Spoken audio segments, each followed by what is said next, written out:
I've never had someone so honest, and I like it because look, you can't lie. There's no point lying, and I appreciate your honesty. And look, bro, I am a serious artist, 100%. What's going on, ladies and gentlemen? This is Muscle, and this is another Two Line Music Hut's Entertainment Report Podcast. And today, we have a live special guest all the way from the UK. First time in Canada? 100%. About to really do a lot of big stuff here. He has 3 shows this weekend, and we're going to sit down and have a great conversation. You know, we have in the building today, we have mdotr in the building today. What's going on, big boss? Fully active, my father. Yeah, that, my fam. Big up yourself. Big up, same. Yeah, man. Welcome to Toronto. Oh, bro, do you know, nice to hear, to actually just hear it out loud. Yeah. Yeah, man, good vibes, man. Because definitely, and as you said, this is your first time here? Yes. And what's your expectations for Toronto? I've got big expectations for it because I just throughout my career, especially before the recent hit Turn Red blew up big, you know, before that, I've always had a good amount of fans from Canada. I wouldn't know which part of Canada they was from, but yeah, they've always been quite predominant in my fan base, like my whole career. So yeah, it was definitely one of them countries. I said, all right, when I do go there, like for instance, if I went to when we went to Sweden, I didn't know what to expect, but I'm expecting a good vibes tonight in Toronto. Yeah, and I mean already literally, as soon as I reached in Toronto, like every person, everywhere, every store, they recognize me. So it was a good vibe. It's the power of the internet nowadays, It really is. You understand? The internet is such an amazing gift that I don't think we even realize the power that we have in our pocket. We're walking around. It's crazy. Yeah, it's crazy because, you know, you think you get millions and millions and millions of views over the years. You know, that's who knows where it's going and who's listening to it. It's powerful. When you see 1 million views, you have no clue who is really watching. It's when you start connecting and you actually start like traveling around the world and you actually start thinking to myself like, you know, I've got to a point where, you know, I go Jamaica and I'm in England and then I go America and then I go Canada and I go Sweden and I go Switzerland and everybody recognized me everywhere. Yeah. It's so crazy. Yeah. Like I'm talking about from a normal woman working in a chocolate shop in Switzerland. Oh, you did it. Even if they don't know the name, they'll say TikTok. You're on TikTok. You're the TikTok guy. Yeah. Like I own TikTok. Definitely. On this podcast, we like to go right from the beginning and bring it right up to 2024 because I think at the beginning really forms who you are and how you really got here in the first place. So I know you're from Sheppey. Right. All right. What was it like growing up in Sheppey at that time there? It was a rough little childhood. Yeah, we had a rough little childhood. The council estate. I don't know what they call them out in Canada. Yeah, it'll be low income housing. Yeah. So it's that's what we had. But it was all right. But yeah, man, there was a lot of struggle as a young kid, which probably built me to what I am today. Just like family breaking up and parents. Mum was on drugs. My brother stabbed me. My older brother was on heroin, and this was in like one house. So it was just like really bad house, and we'd run out of food. We had to like borrow food. My mum would borrow food from like the neighbours just so we'd have dinner. So it was it wasn't great at the start of it. Well, it hasn't been great all the way through up until recently, to be honest, bro, man. I'll tell you the truth. Yeah, it's always been a struggle, man. It's always been a struggle. And how did that affect you back then, knowing that, okay, as you said, there's 2 people in your family on drugs, a lot of bad stuff happening around you. How did that shape you back then? I think it's affected me later on in my life, like it without knowing. I think there's ways and things that I don't know how to deal with and ways I act, maybe lose my temper in certain situations that I know that's probably affected me from that whole situation back then. And it's only recently that I've really started to realise, because I've done a podcast in England with a guy called James English, and he's like a really, really popular podcast, and he really draws out like, you know, how you're feeling more than like, oh, what you did, and at that point when I watched it back, I realized like things had affected me, even though saying that I didn't, but it does affect you. But I think it also shapes you, you know. So. It seems like this energy you have, you must have had this energy since you were a kid. 100%. And especially having this going on in your household. How did you, or did you even stay out of trouble at this time, or you got into some trouble? No, I was in trouble back then, yeah. I was in trouble right up until like sort of mid-20s. Yeah, still getting caught up in madnesses and stuff. From even where I lived in Sheppey, my first part of my life, and when I moved to South London, no better. Just the same thing. Yeah. But it was just, same, probably more crime in Sheppey than London, but you get caught up in things on the road. But it weren't up until like sort of mid-20s is when I kind of like stopped. I come off the roads and I said, all right, let me really stop. It wasn't even really start. I did. I said, let me start taking music seriously. I just didn't really know what to do. When did you discover something musical about yourself? No, from a kid. When I was a little boy, from when I was like 8, 6, 7, I used to go to sleep listening to headphones, like, and I would imagine that I was like the rapper or the singer or whatever. Like in them time there, you know, you had a little crush on some girl in high school. I would imagine me singing a song to her, and then something there. And from early, like even like I used to, when I was young, like 5 and 6, I used to love Michael Jackson, and me and my brethren Emmanuel, we used to like do like competitions, dancing, like Michael Jackson dancing from back then. Like yeah, from like early. So like music's always been my thing. And then when I was like 9, 10, that's when I even started like, we say MCing, because you know the culture's different in England. You know, we got artists, but then you have the MC. So explain it to me. What's the difference between an artist and an MC? So an MC is more of a host. Okay. So MC, you can pretty much just chat anything, because like it's just like it would be more of a certain type of music, like garage or drum and bass, jungle. So it's more of like a host, so like, yes, people, you know, like who's ready for this, and then they might just do a little lyric, but it's more time they're not even listening to what you're saying. It's not really like, it's not like a live PA. Yeah, it isn't a live PA.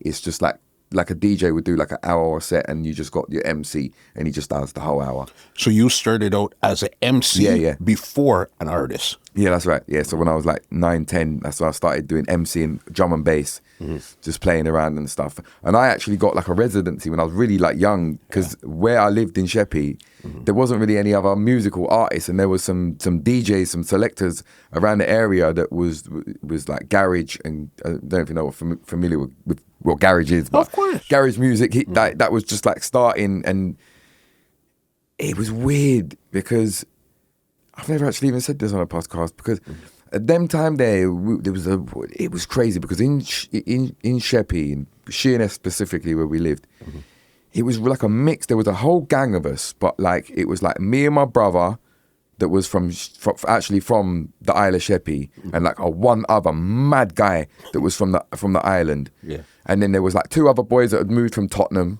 There was like another 2 brothers, Chris McLean and Jamie McLean. They were not, they moved from Peckham. Yeah. So there was like a whole like group of like, just and we was just causing problems. And there's like, where that is more like, it's in a more council state, but there's another side of the Isle of Sheppey, which is like the more richer side. And this guy, Dan Skembry, big up Dan, man. It's like every Wednesday, I think it was every Wednesday, it was once a week anyway, but he would pick me up and take me to the yard and run a set and do like a practice for an hour. And I was only like 14, 15. And I think that was the first point of being around, you know, like poverty and crime, but being taken out of that for an hour and focusing on music. And that was quite a nice structure from when I was really young. Every week he'd pick me up. And all the man then be doing a fuckery. that 1 hour, I would stop and I'd go there. And so you would say that was your first time probably in your life where you started to receive structure in your life? Yeah. Musically, I'd say, yeah. And then we had like a residency every Saturday, which were just like a little local bar. And then that moved on to getting the residency in the main nightclub every month. I was only like 15, 16 at this time, so I wasn't allowed out the DJ box. I had to stay in the DJ box, and I wasn't allowed to drink any alcohol. But that gave me confidence in music because it was over 18, so you got to think a little 15, 16-year-old who's got a host for a load of 18-year-olds. For adults. For adults. So like that gave me a lot of like confidence and I think my performance skills to this day was from that. Yeah. From early on, yeah. That's where you started to learn it. So even Grime now, when did you start to notice Grime and get involved with Grime? I literally started with when Grime started. I moved away from Kent, which is the Isle of Sheppey, to London. And when I moved there, that's when Grime was literally just like maybe like a year. And that was just like the up and like the roads, even like Ringo Vision, big up management. Ringo Vision, he was like doing Icy Streets back then, and I didn't even realize he was like going around there. Like back then, Ringo, it was just like DVDs. We didn't have YouTube. That wasn't even there then. No. It was like Ghetto Road DVDs. Yeah, you know what I'm saying. Big up Z, you done that thing set, management, same way, one YGP, you know, there you go. But yeah, going back to what I was saying about the early on with the music, it was I literally started when it happened, and I don't know if I even really liked it that much. Because I always listened to reggae and dancehall music, like prior to that, like from a long time, from my older siblings. So, but I think I was just influenced by the man them. But I changed when I moved to London because the accent's different. It's a bit more, so how I talk now is more like a London accent. Yeah. So that's what I did. I'm discovering now is that the London accent is different than the other. Yeah, because you can I say, all right, mate, you sweet, yeah, you all right, mate, yeah, you know what I mean? But I've got it still, but it's just like a little, my accent, it's all over the place. Yeah. Because I had a couple weeks ago, sitting in that same chair, there was Lady Leisha. Oh yeah, big up Lady Leisha, man. Yeah, she's from Birmingham, so she's got like a different accent. You know what I mean, blood? Didn't talk like so this, it was part. So she was there at the beginning of Grime. So I guess did you guys interact back then also? She was quite. She was quite successful early on. In the Grime. My success come a little bit later, but I remember doing shows with her.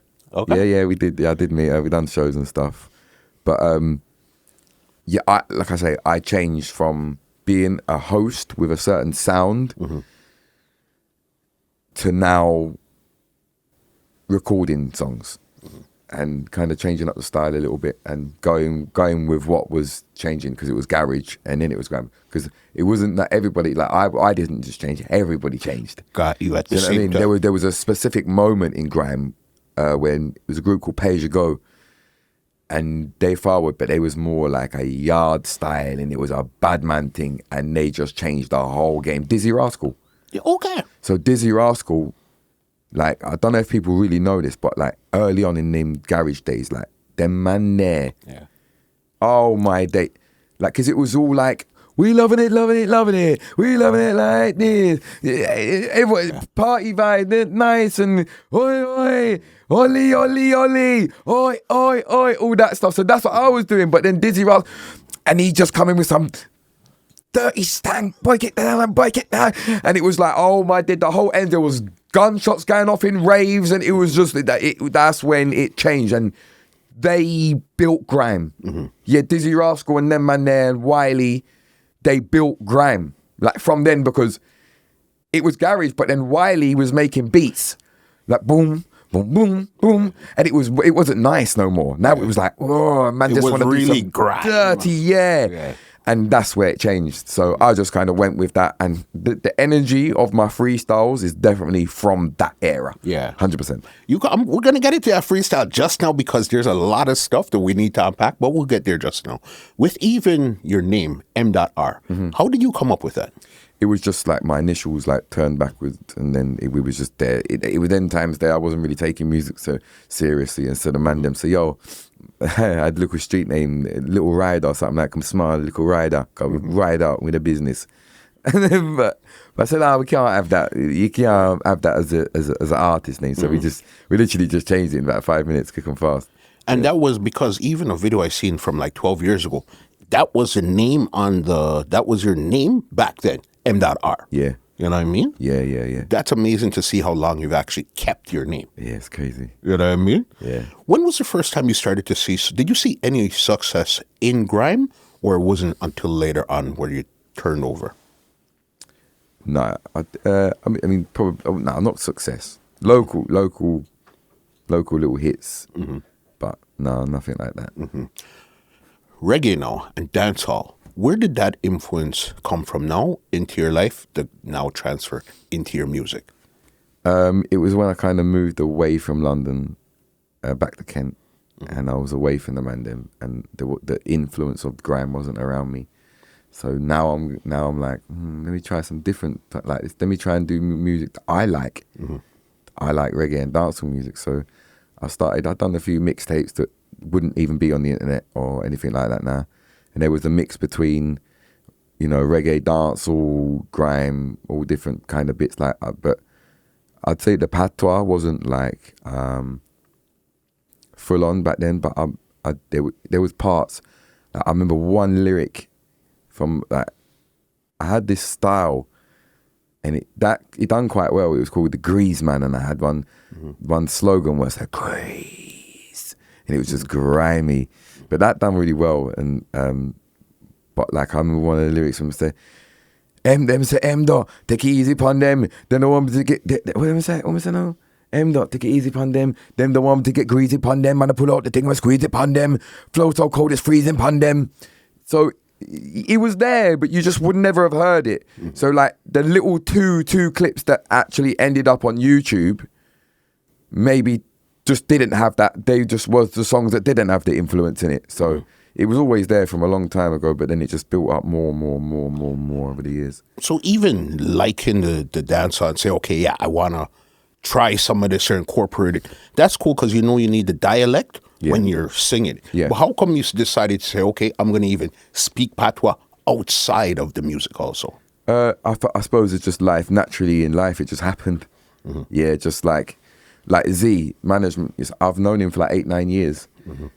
So it's like the influence has always been around me anyway. So yeah, it's been a thing where I would meet just naturally without even music. I would have been around Jamaican people, so I would have just called Jamaican. It's like the most catchiest accent in the whole world. Like you can't spend 10 minutes of around a Jamaican and not catch the lingo and think that sounds cool, man.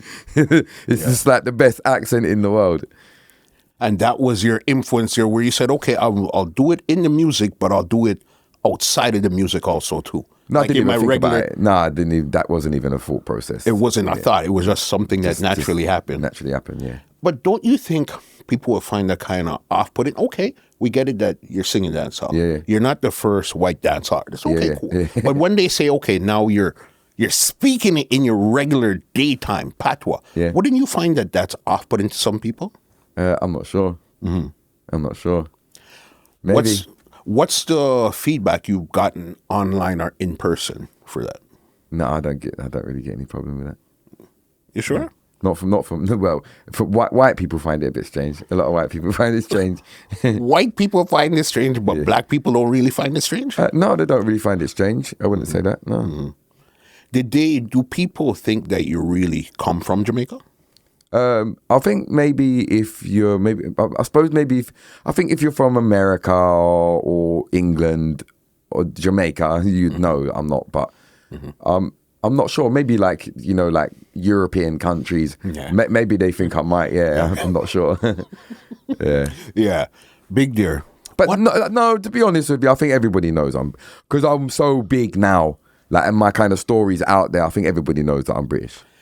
It's internet is a funny place. Yeah, you never know. You know what I mean? People, because again, we're in a society where people get offended very easily. You understand? That's why I'm asking you if you've seen people taking offense of you speaking this way, not the music per se, right. Because as again, no, genuinely, the biggest. No, personally, I haven't. No, because the biggest dancehall artist that was white comes from Canada, which is Snoop. You know what I mean? The biggest. He's done numbers and things that some other artist has never done before in their career in dancehall. So it's not really, okay, yeah, you're white, okay, we get that, cool. It's just, I don't know, sometimes it'd feel like it's almost like a character. You know what I mean? Opposed to you being your real authentic with me, self. I think my story's out there so much, people know it's not just a character. They know it's not a gimmick. They know it's real. So they, you know, I've got a Caribbean cooking show where I teach people how to cook Jamaican food. Yeah, cooking vibes, So no, but I'm really blessed to be to just be me. Yeah, and I'm blessed and thankful. So was it the freestyle, the one that you did on BBC? That was the first one that really took off for you? No. The one you did with Toddler T? No. It was there was a couple prior to that, actually. There was one before that called 100 Gal. That kind of went. You have a mixtape called 100 Gal too? Yes, and that was kind of built off of that. And then I had one called Dougal Dagger. That went viral as well. And then I done something called a Black Box, a media site in the UK. And that really, really hit, like, that probably got about 25 million plus. All like, that one page alone, Unilad on Facebook, they got about 12, 13 million over there, million over there. So that was in 2018. And that's after that's when I'd done the Toddler T one, and then I'd done the BBC Asian Network, which and they all kind of went viral and done their thing for a few years. And I was going viral continuously and working and doing a lot of work up until 2023. And when I went to drop a new freestyle at the beginning of the year, that's when the BBC Asian Network, he just reposted it and it just went mad. Chris Brown, Wiz Khalifa, Amber, everyone was posting it, Shaquille O'Neal. And that's when then I dropped the freestyle Radam. And that's when Popcaan caught onto it, because Management Z, he posted, I was on live and he just recorded it and just posted it up on his page, and Popcaan reposted it off of Management's page. And that's when it all kind of started, and he brought me out on stage. And it's just been an absolute whirlwind, like, from that moment there, literally. Because the first time I seen you, especially to me, I might have seen the other one, but the one that really stuck in my mind was the Toddler T one, the BBC one. And to me, I thought you were mean, right? I thought it was a joke. I said, okay, because of the energy you're putting in and all of this. Yeah. I honestly thought it was a joke. A lot of people do, because it's so different. You have to watch it a couple of times and think, because it's shocking. Do you know what I mean? So shocking can come across like you have to make your mind up with if this is real or this is a joke. Is this funny? Is this real? But then the thing on top of that is I'm a very humorous person. So on top of that, that's making you even question it even more, because, you know, I'm actually just a genuinely, like, normally funny type of guy. I don't really take things too serious. So like, and my music is quite humorous. So I do understand why people think that at first. Yeah, because even when your management linked me, I said, okay, we have this coming up and stuff. The first thing that came out of my mouth, I said, I thought he was a meme rapper. Yeah. You know what I mean? I really thought that, okay, everything that you put out was a joke. I did not know that you were taking it serious. Like a content creator. Yeah, that's what I thought it was, because I do know you do content also, because you have like the cooking vibes and all those stuff. So I figured, okay, this is just another piece of the content too, until I really looked at Turn Red. Hold on. This has over 5 million views on it. There's something going on here. But at first, because of when I say energy, that same energy you have, it seemed like you had from a kid. When I seen it, I said, are you sure this guy's serious, bro? Or is this guy, it looked funny. It looked entertaining. You know what I mean? But I didn't know the seriousness of it. Yeah. You know Yeah, what it's I very mean? serious. Yeah. Yeah. Who were some of your influences when it came to dancehall and reggae that you'd say, this is who I really liked their style and I looked up to? You don't know Vibes Cartel, Beanie Man, Bounty Killer, even like some of the newer artists, Massacre, and then man there, mainly Elephant Man, stage performance wise, but yeah, Beanie Man, Vibes Cartel, a lot of influence from them too. Yeah. They were the influence. Radam, how did you come up with Radam? Because as you said, this is what made Popcorn see and everything, and you linked with him. How did you come up with that freestyle there? So I was like, right, let me build a new freestyle. When it was the beginning of the year, I said, all right, I clout them with something serious. And I'm trying to think of like what's happening on the internet. And Peanut Dread, he's doing this Radam, and it was just making me laugh, bro. And I said, you know what, let me just put that in the song, Radam. And it works. So big up Peanut Dread, man. I'll be honest with you, Peanut Dread, I didn't even release it. I didn't make no money from it. But if you want to link up them, man, there, you can link them up still. Wait, but okay, again, now you could you understand why I thought you were a meme artist? Yeah, of course. Because again, now this is Radam. It's humorous. It's funny. Yeah. So then now, and even though you know that I'm a serious artist, it's still funny. yes, Because that's a pussy turn red. But you see, I'll tell you the truth from my perspective. Right. You say you're a serious artist, but I'm not 100% sold that you're a serious artist. I know you could do it. I know you're talented, but I don't know if music, if you're really serious about this, because I find that you're good on the internet. You might find something that's working, so this is what I'm going to work with now. So I don't know how serious you are with music. Do you know what? That's not down to me to convince you. Why not? No, because I can only do so much of what I'm doing. That's down for you to say, all right, I like this artist, so let me research and let me see. And if you research, then you'll see. This is not just now. I've got albums and all different type of music. And look, this is what I can tell you. It's more than serious, bro. I will be one of the biggest artists you've ever had sitting in this seat. I'll hold you to that. I remember me telling you that. Yeah. Because I'm so different. And this is why you have your views and why you have your views. Because my journey is so different because it's been this exact the same perception. He's a joke. And because it's been so many views, the whole world's seen this. So the whole world's watched me fight and maybe thought it was a joke. Some of them realised that it wasn't.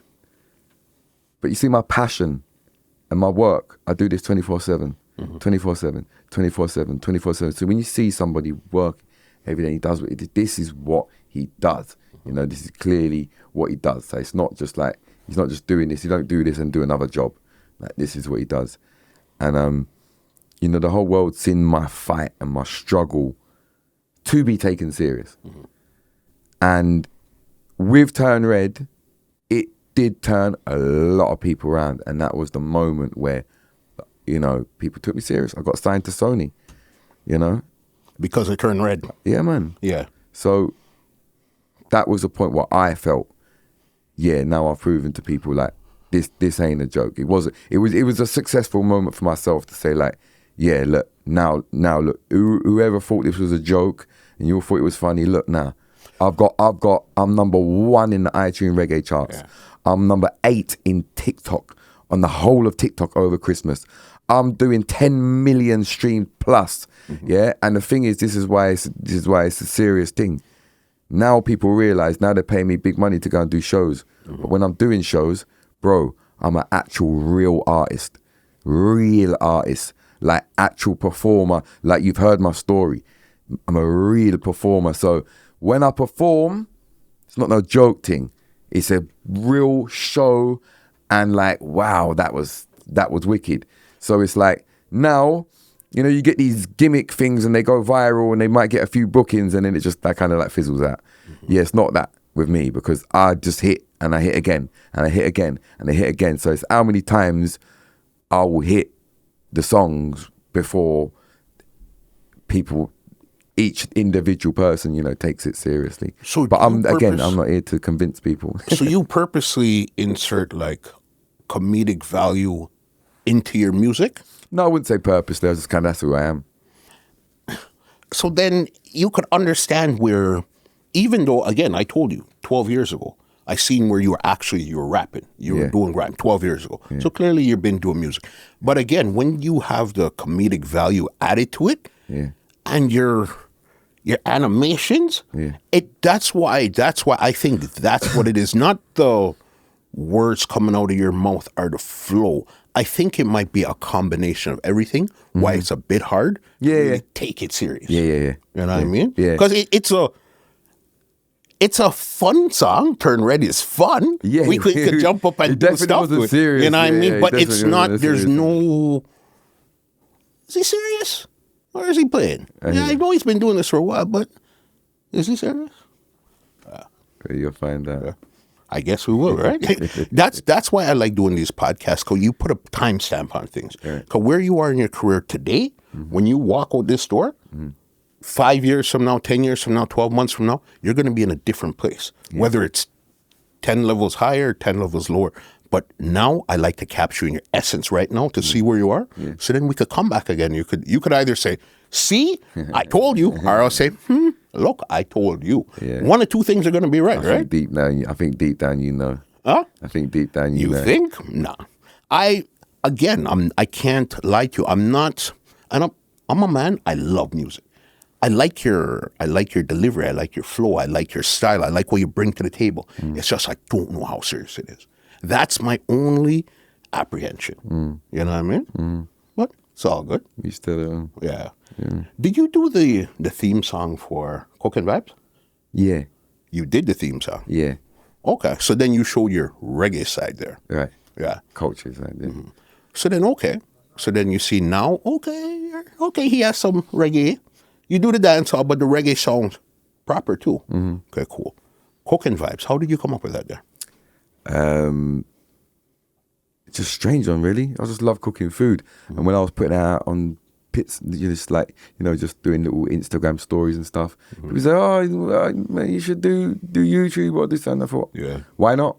Why not? At them times there, music wasn't really popping like that, so I had time.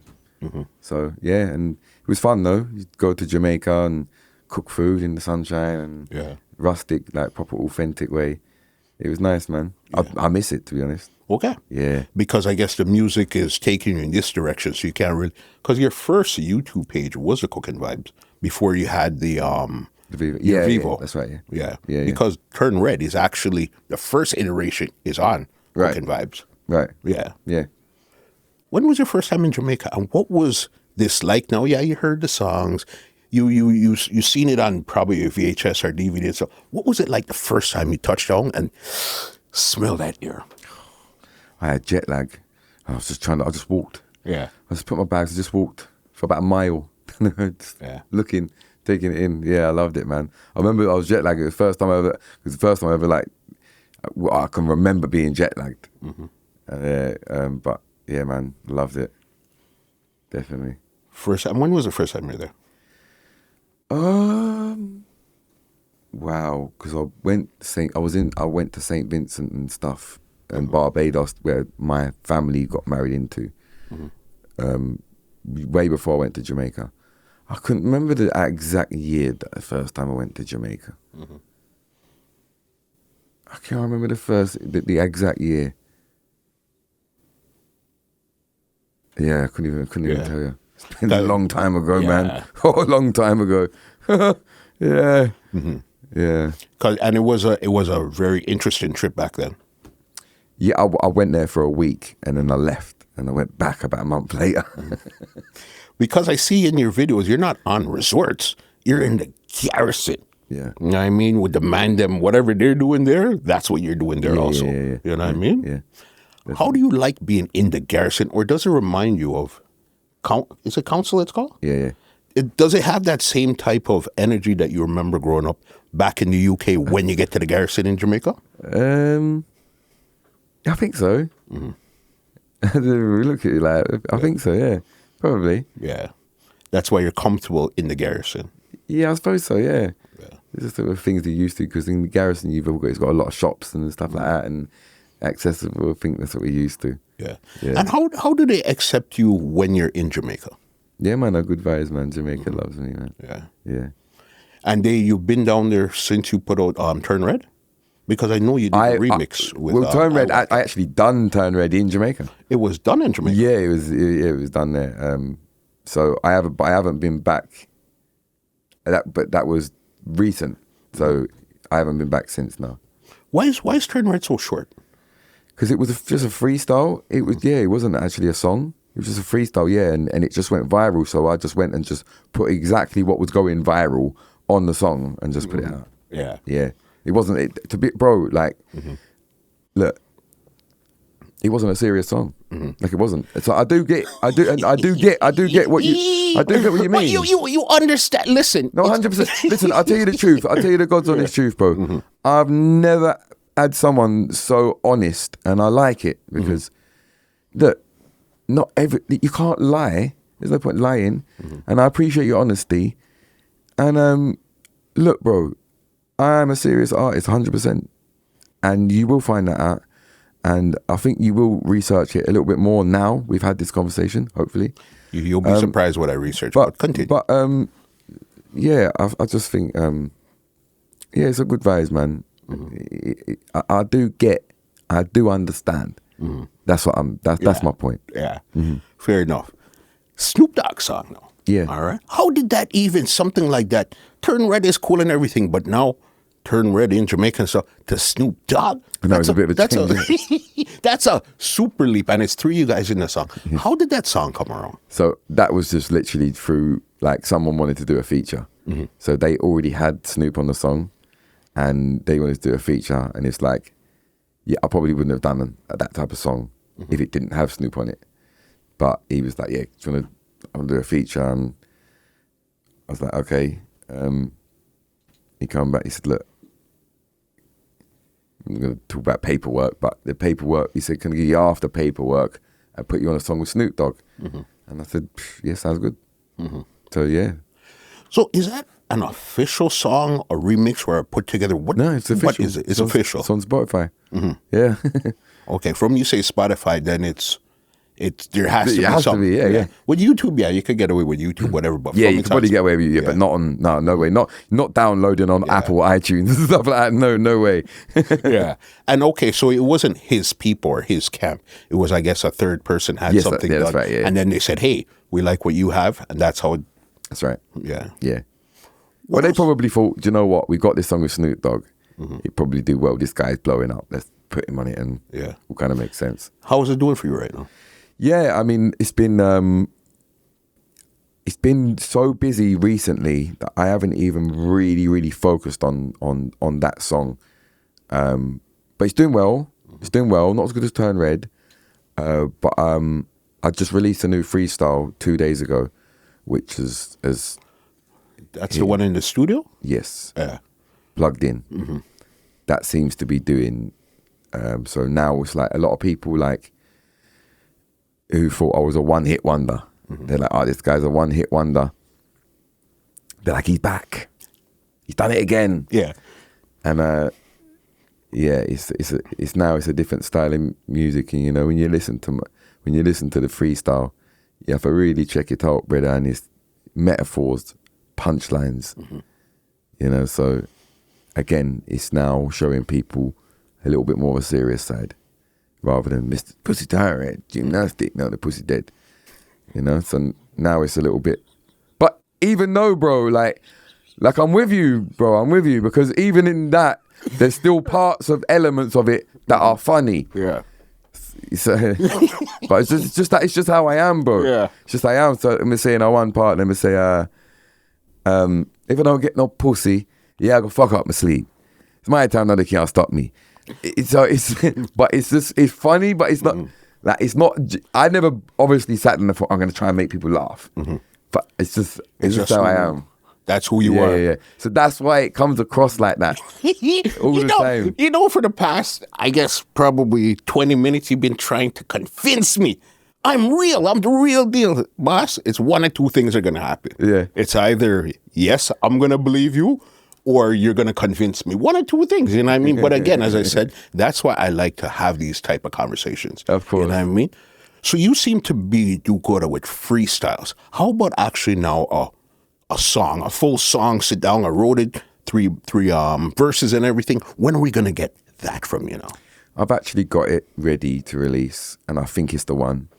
But management just want me just you know, they're just like, I can't. We've recorded a few more songs, but we're kind of happy with this one. We're ready to go, and that's more of a structured song. Yeah, because clearly we know the freestyles. You're wicked on the freestyles, and they could blow. Yeah. I am, because like I say, even my big song is not a structured song.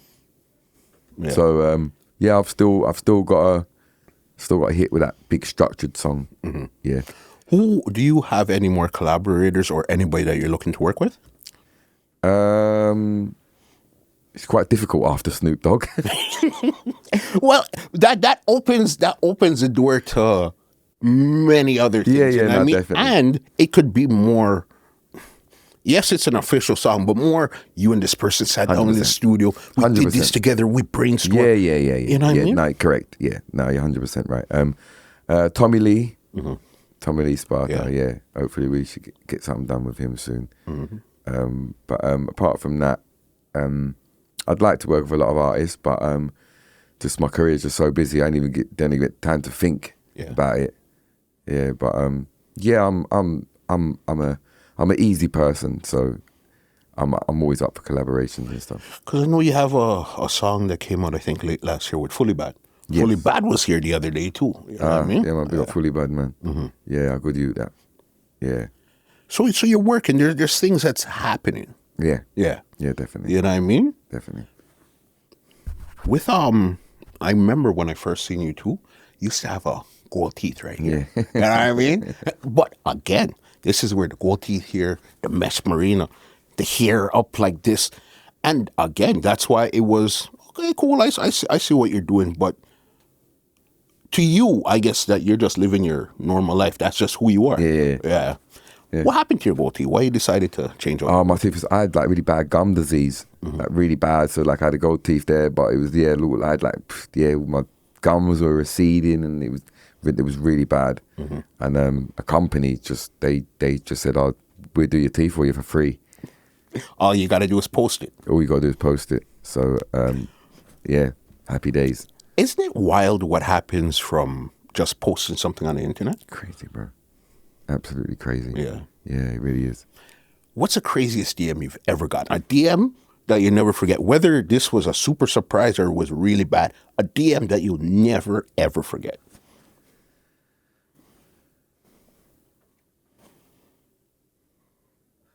Yeah. Sony. Yeah. It was I'll via never DM. Forget that. It wasn't a DM, but I remember the payment in my bank from Sony Music. And I thought, yeah, man. Yes. And so that's what I'm saying. It's emotional for me, bro, because you have to understand. You know, it's easy for yourself, someone sitting in the chair and saying, oh, you know, we don't know if we take you seriously or not, or we don't, but you have to remember, say, we go through this. This is a real life struggle. You know, it's serious, it's real, you know, and it affects you. But it does affect you. So when these moments happen, I think they're a little bit more emotionally than maybe another artist, because they haven't had to sit here and go through like, because I'm sure Fully Bad didn't have to go through that. Nope. I'm sure, because, you know, so. You're probably and it is that first person exactly that I've had a conversation where, again, I could have left this in my head, but I said, nah, man, if we're going to have a true conversation, and as you said, I was truthful to you, and I'm the first one that actually said this to you, I want to have a truthful conversation. You know what I mean? I'd rather you respect me for what I said than for you I'd rather you respect me for what I think I'm gonna than walk what out. I said. I'm gonna walk out in a minute. How do you know that's not what I'm trying to do? Yeah, you're trying to get a moment out of me. I'm gonna be honest with you. I smoke too much weed. I can't move. Well, Canada's got too much good weed. I can't. This chair's really comfortable right now.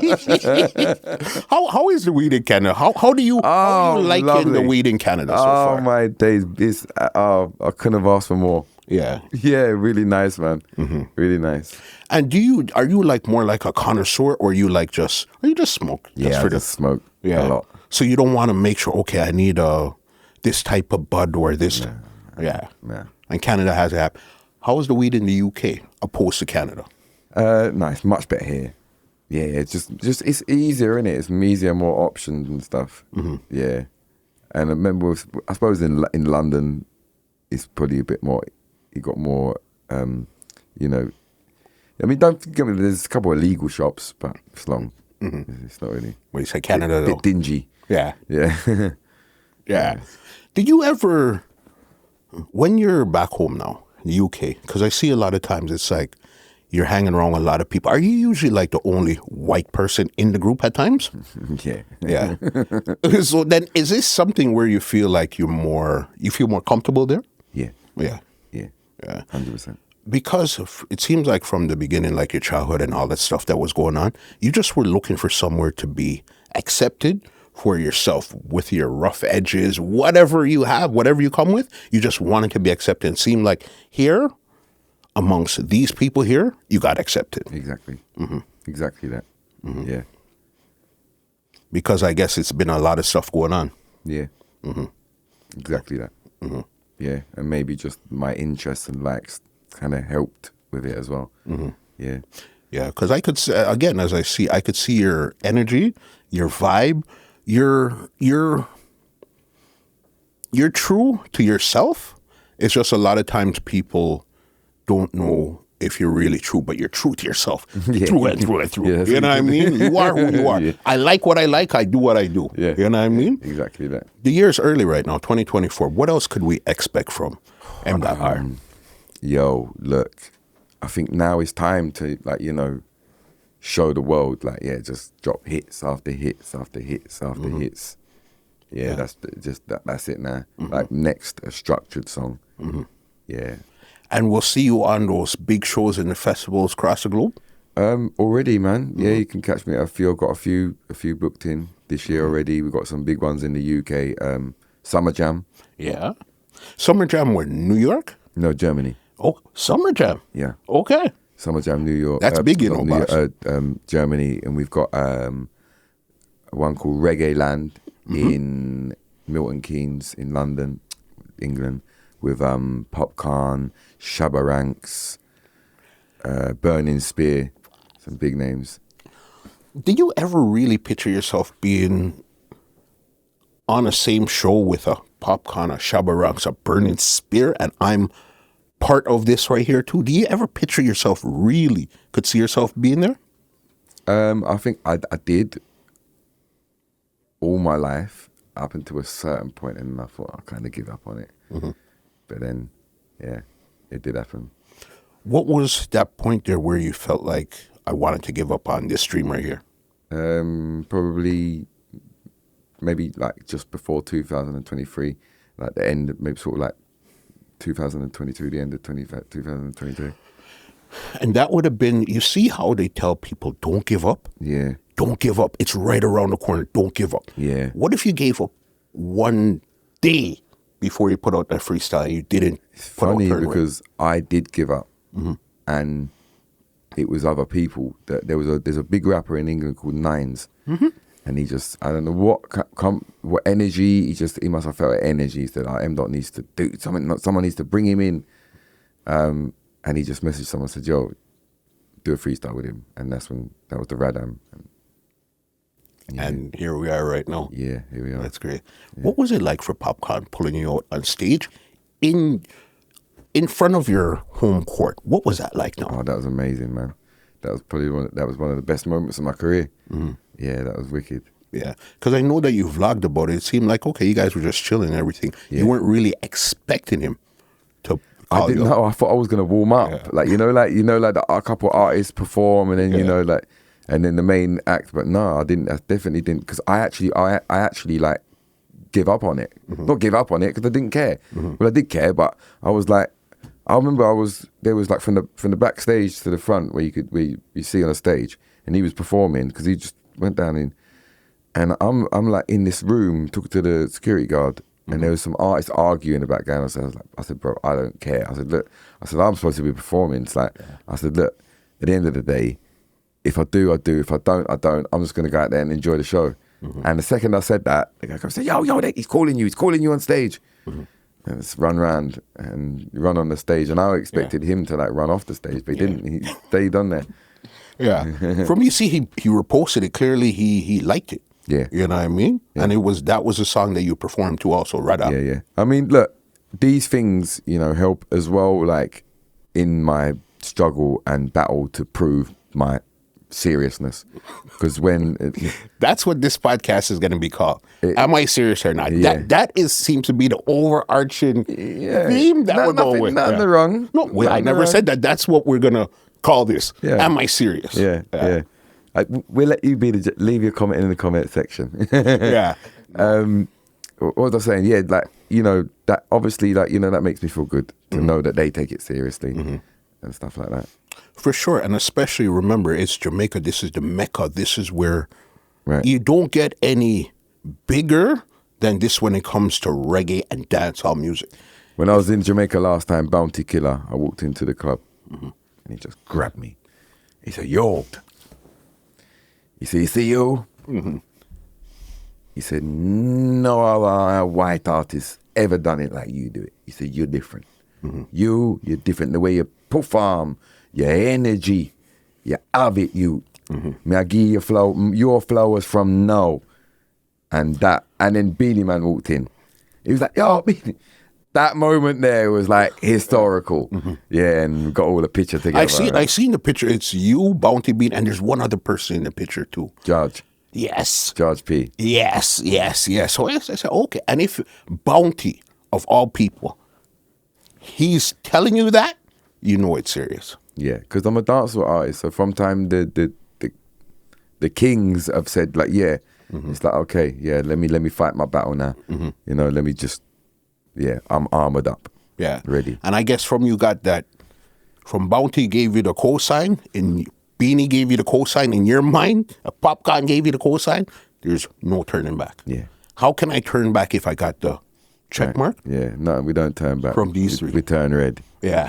And after red, purple. That is it. Yeah. What's your favorite color? Because you seem to like these colors. I like yellow. Yellow is my favorite color. So when are you putting out turn yellow? Yeah.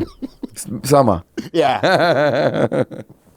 Crazy. mdotr, I got one last one for you. Since we've had it's been fun. We've had quite a very honest, open conversation. And this is the last honest, open question that I have for you. All right. Ready.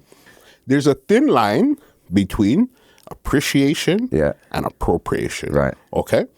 I guess you understand that, right? Yeah. Appreciation and appropriation. Yeah. Okay. What is something in the culture musically that you're not willing to do because you find that I don't think I should do that because that might come across as appropriation opposed to appreciation? So something that I wouldn't do because I think people would find it offensive. People or even yourself? I would myself, if I would find it offensive. Yes. There's something that you say, I'm not willing to do here. I don't know. It's difficult. I couldn't answer. I'm not sure. So you don't have where you say I'm not really... you can chuck some ideas if you... I'm not really comfortable with doing this here because clearly you cuss. You don't mind cussing bomba clock and all these things. Right. So is there something where you say, I don't think I want to do that?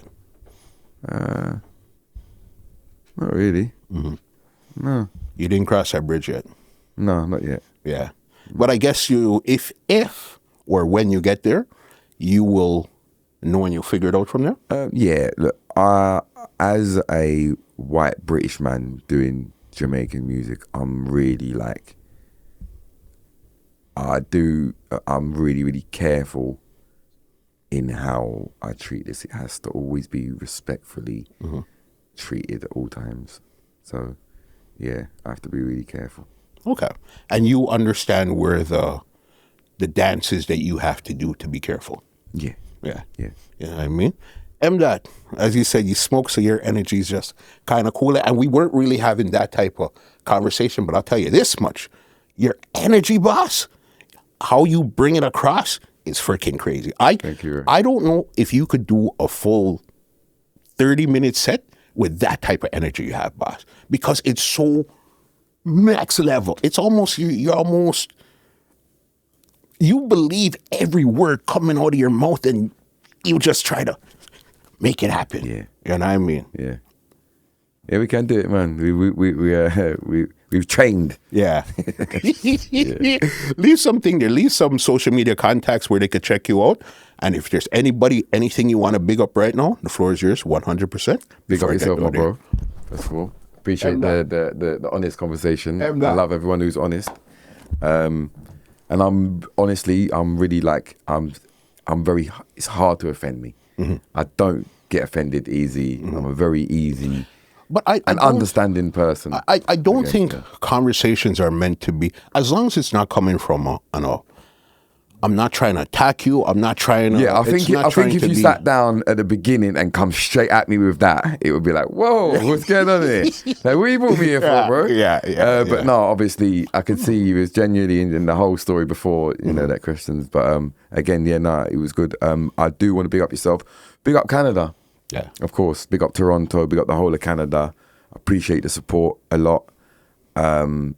Check me out, man. I think everybody knows my TikTok and my Instagram, mdotr artist. But please go and check out the Cook and Vibe channel. That will give you a different understanding of who I am as well. Make sure you check out Ringo Vision YouTube channel. That's management. Z Highest, One Way GP. Check them out. If you need anything, contact them on Instagram, social medias, the rest of it. And big up the rest of the world who's watching. And I appreciate you lot, man. Yeah. And I hope to. I don't really read comments, but I'm gonna read the comments just to see what you guys think and see your opinions. Because look, it's not negative. Mm-hmm. It's not coming from a bad place. It's just a genuine question. So I'd be quite interested to see what you guys think as well. So leave your comment in the comment section. And don't forget to press the like button. Yeah, you understand. And subscribe too. You understand. And subscribe, yeah. Listen, epic, great conversation from your mind and how you actually, again, we're used to the crazy MDOT. The fact that you sat down and you could articulate yourself so I could understand what's in your mind, that really meant a lot. Yeah. You know what I mean? And we know it's the freestyles that got you here. Right. So there's no way I'm going to have you in that red chair and you're not going to give us a freestyle before you go. People, I just released a brand new freestyle. It's called Plugged In Fumes Engineer. It's out right now. Please go and check it out. Yeah, Zimmy. We say we give them piece of new freestyle. Yeah. All right. Look, if I don't get no pussy, I'll go fuck up my sleep. It's my time, nobody can't stop me. Everyone else, fuck off and leave. YGP is the team. Watch my killie get city with a mini 14. And nobody like me is never before seeing them boy, their pussy, they can't adore me. Look, with the ass with the bomber. Pump your tear out your jumper. Yeah, me say pussy turn red. Now every gal want to take out my number. A gal cock pop bumper. Wine for the G, make it shake like thunder. Back it up, truck, dumper. Press cycle, we never go under.